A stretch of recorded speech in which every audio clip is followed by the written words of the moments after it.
Telefónico con Diego Poulete. Él es vocero de la Coordinadora Nacional de Movimientos Ciudadanos, con el cual vamos a conversar un tema muy interesante. ¿Cómo está, Diego? Gusto de saludarlo, buenas tardes.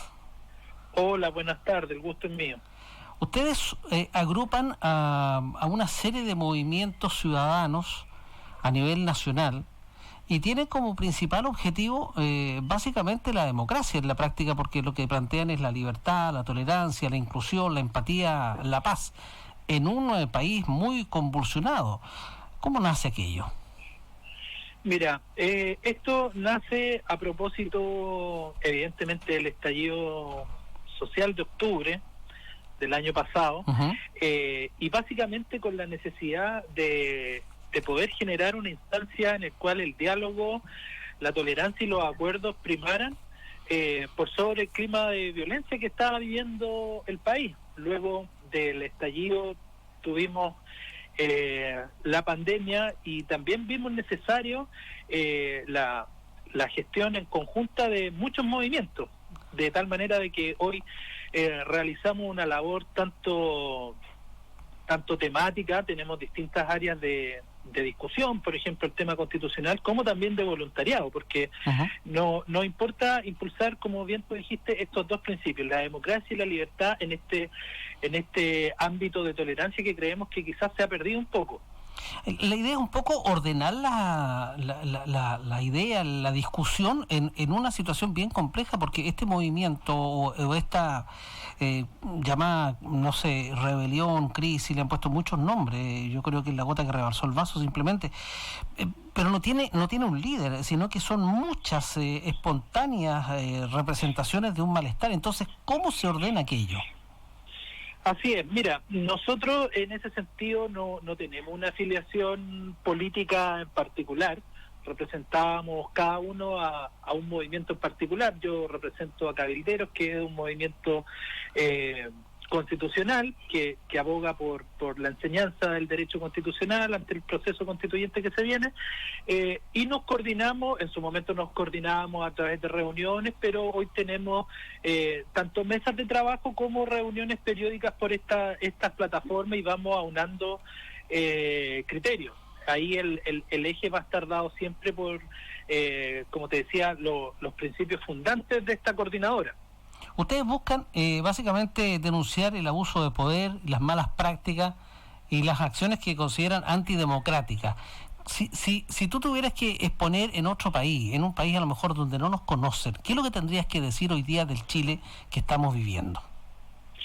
Sí, mira, yo creo que eso se grafica bien en la carta que nosotros entregamos el día 20 de junio, que salió en muchos medios y luego contestó el ministro secretario general de la presidencia, en el cual nosotros, de alguna manera, como ciudadanos, llamamos la atención sobre la crisis institucional que estamos viviendo. Crisis en la cual, fundamentalmente, muchos legisladores han llamado a desconocer. Por ejemplo, la presidenta del Senado hace un par de semanas señaló de que iba a votar por un proyecto más allá del hecho de si este sea inconstitucional o no. Y la gravedad de eso representa en que hoy la ley, la Constitución y la institucionalidad en general es el único escudo que nosotros tenemos como ciudadanos para protegernos de todo tipo de abuso. Si el día de mañana la política se hace entre cuatro paredes, solamente entre el Ejecutivo y el Legislativo, dejando afuera a los ciudadanos y desconociendo el marco institucional, estamos verdaderamente desprotegidos y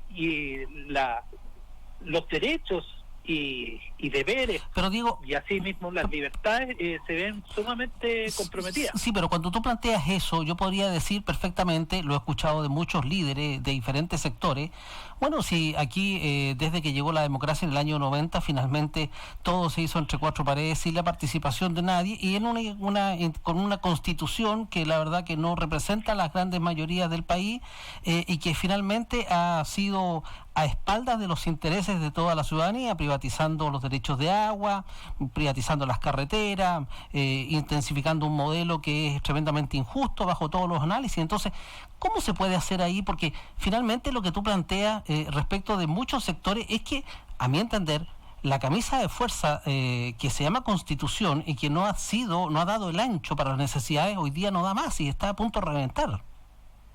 Sí, mira, ahí yo te puedo decir la pega que nosotros hemos realizado con cabilderos. La Constitución se ha reformado al menos 244 veces. Solamente hay un capítulo, que es el relacionado con el del Banco Central, que no ha sido modificado. El resto, todo y cada uno de los capítulos de la Constitución han sido reformados. Y esto con un consenso tanto desde la izquierda hasta la derecha. En el 2005 el presidente Lagos firmó lo que él decía era una nueva Constitución y anunciaba la primavera de la democracia en Chile, de tal manera que había un consenso general de la población. Pero había un consenso en base a lo que se puede discutir, con un sistema, por ejemplo, de elección binominal, donde los primeros y los terceros ganaban, los segundos muchas veces quedaban mirando para la carnicería. Entonces, era lo que se pudo lograr en base a un sistema que ya estaba preconcebido. Entonces, claro, cuando se dice Lagos la firmó, claro, Lagos la firmó, pero él mismo lo ha dicho, y no defendiendo a Lagos, sino que lo ha dicho, era lo mejor que pudimos hacer en ese minuto, pero siguen, por ejemplo, habiendo quórum calificados respecto de una serie de leyes que es imposible poder hoy día modificar, en donde las minorías finalmente toman las decisiones por las grandes mayorías. Sí, mira, tú me dijiste en un principio que explicara esto a alguien de otro país. Y asimismo, en otros países, las constituciones también funcionan con este tipo de sistema en el cual, para realizar ciertos cambios, se exigen también ciertos quórum, porque son cambios no menores, son cambios que implican consecuencias tanto económicas como institucionales de largo plazo y que pueden afectar enormemente el destino de un país. Y esta existencia de ciertos quórums para realizar ciertos cambios existe tanto aquí en Chile como en otros países, y está relacionado con el hecho de que un país no puede cambiar su rumbo en un giro de 180 grados de la noche a la mañana. Requiere un acuerdo de amplios sectores. Y es por eso que están establecidos los quórums tanto en la Constitución chilena como en la Constitución de muchos países del mundo. Yo te diría que en la generalidad de los países existe estos requisitos para poder cambiar las normas. Tú también me señalaste sobre el guarismo que existía a propósito del binominal. Bueno, con las mismas reglas del juego se cambió ese binominal, que era algo que se veía impensado, pero con las mismas reglas del juego se pueden hacer cambios. Nosotros no estamos en contra de la realización de cambios. Si hay un fuerte apoyo social y nacional, evidentemente tienen que realizarse esos cambios porque son necesarios, pero hay unas reglas del juego que deben respetarse tanto para la seguridad jurídica de un país como también para el prestigio que tiene la nación ante una serie de otros factores. Imagínate, la inversión podría disminuir si es que no existe una certeza sobre cuáles son las reglas del juego que tiene un país. ¿Cómo le podemos explicar esto a un ciudadano que, por ejemplo, es agricultor y no tiene agua para regar sus predios porque no tiene derechos de agua sencillamente, y ve que al lado, en Petorca, por ejemplo, en la Ligua, al lado están los campos verdes del vecino y él se le están secando, o sea, se le secó todo, murieron todos sus animales y está literalmente en la miseria? ¿Cómo podemos explicarle esto cuando finalmente hoy sigue siendo un bien de consumo la educación por sobre un derecho que explota la capacidad que tiene cada una de las personas en sus máximas potencialidades en el mundo de la ciencia, las matemáticas, etcétera? ¿Cómo lo podemos explicar? Mira, ahí hay una labor pedagógica importante, hay una labor que parte por desmitificar algunas cosas. Sobre todo tú me mencionaste sobre las aguas. Las aguas no son objeto de la propiedad, existe un derecho sobre ellas. Derecho, dije. Sí, derecho. Sí, yo no soy propietario de las aguas, tengo un derecho real sobre las aguas. Aun cuando no tengas ni un metro de tierra, puedes tener muchos derechos de agua. Sí, evidentemente. Y eso hay que saber explicarlo. Nosotros no estamos diciendo de que el sistema no tenga cosas en las cuales pueda avanzar y puedan realizarse mejoras. Evidentemente, y yo diría que nadie duda acerca del hecho de que las aguas tienen que dársele un uso principalmente para el consumo humano, luego para la agricultura y luego quizás se podrían retener. Pero dentro del marco de la legalidad, o sea, las normas se tienen que hacer con los sistemas establecidos y ahí, bueno, tenemos una labor pendiente, no lo niego, una labor pendiente en la cual tenemos que enseñarle a los chilenos cómo se realizan los cambios, que los cambios no son de la noche a la mañana, que requieren el apoyo de amplios sectores y que tienen que realizarse con ciertos mecanismos y procedimientos, porque si no, el prestigio del país nuevamente está en juego. Oye, aquí tengo una pregunta de una persona. Me dice, el caballero que está diciendo, que dice que todo tiene que hacerse bajo mecanismo, no hay ninguna revolución en el mundo que no se haya hecho básicamente por los movimientos sociales. Mira qué interesante lo que nos plantea, como por ejemplo, me dice la Revolución Francesa, que sentó bases muy importantes, se hizo incluso bajo la violencia, no estoy de acuerdo, dice, por la violencia, pero se hizo bajo, digamos, movimientos duros y de presión, que es un poco lo que me da la impresión hoy día, son lo que busca la comunidad en muchos sectores. ¿Cómo lo ves eso? Sí, mira, y qué bueno que me hace esa pregunta porque finalmente se apunta a las dos visiones que puedan existir de fondo de este problema. Yo creo que la gran mayoría de los chilenos no está pensando en una revolución.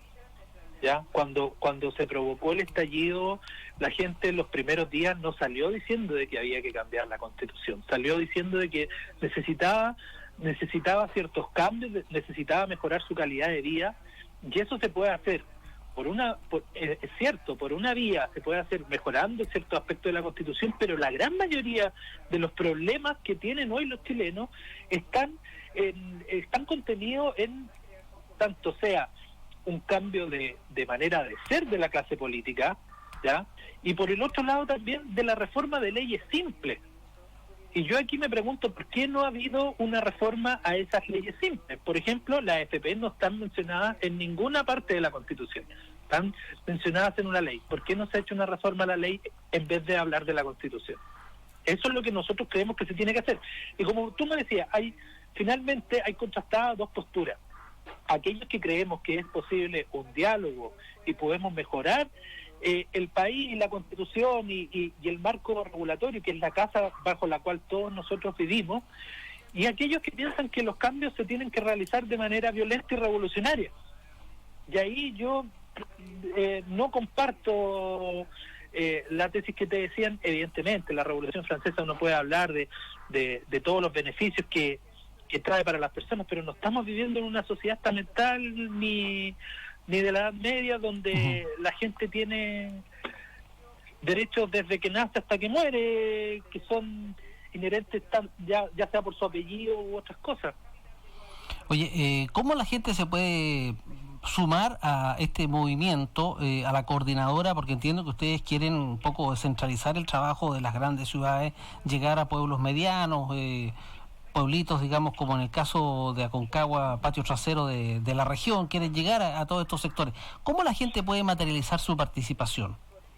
Sí, mira, nosotros, tú bien lo decías, Santiago para nosotros no es Chile, nosotros queremos llegar a todo el país y la invitación está hecha, yo te diría de tres maneras. Por una parte, a participar de estas mesas temáticas. El tema constitucional para nosotros es un gran tema, pero no es el único tema. Tenemos una mesa temática de educación, tenemos una mesa temática de pensiones, y así con distintos temas que pueden atraer a los chilenos, y cada uno se puede sumar, ya sea en nuestra página web, se puede sumar como persona natural, porque nosotros no limitamos la participación de personas naturales que quieran aportar, como de diversas agrupaciones de la sociedad civil. Entonces, como te decía, están estas mesas temáticas, y por el otro lado también está el apoyo que pueden realizar a la labor que están realizando estas mesas temáticas. Por ejemplo, nosotros la semana pasada levantamos una carta, compartimos contenido, ellos también nos pueden ayudar a levantar este contenido. Y en último término también nos pueden ayudar a través de la gestión voluntaria que nosotros estamos haciendo, de los voluntarios. Y ahí nosotros estamos recabando base de gente que quiera ayudarnos a participar en las distintas instancias que están realizando los diversos movimientos. Aquí no existe un sesgo político para nosotros decir esta persona puede participar o esta otra no. Si ellos confluyen en lo que es el respeto a la libertad y la democracia en un ámbito de tolerancia y respeto, bienvenido sea. Perfecto. Oye, un gusto de haber conversado contigo, con Diego. Saludos a la gente de la Coordinadora Nacional de Movimiento Ciudadano y bueno, siempre la radio va a estar dispuesta para conversar estos temas que son siempre tan interesantes y que van generando miles de consultas, de inquietudes, etcétera. Se pone muy entretenida la conversación en realidad. Sí. Bueno, muchas gracias a usted y bueno, reiterar la invitación a quienes quieran sumarse. La página es coordinadora.cl, así que tenemos distintas redes sociales y bienvenidos a participar. Así que muchas gracias por la invitación nuevamente.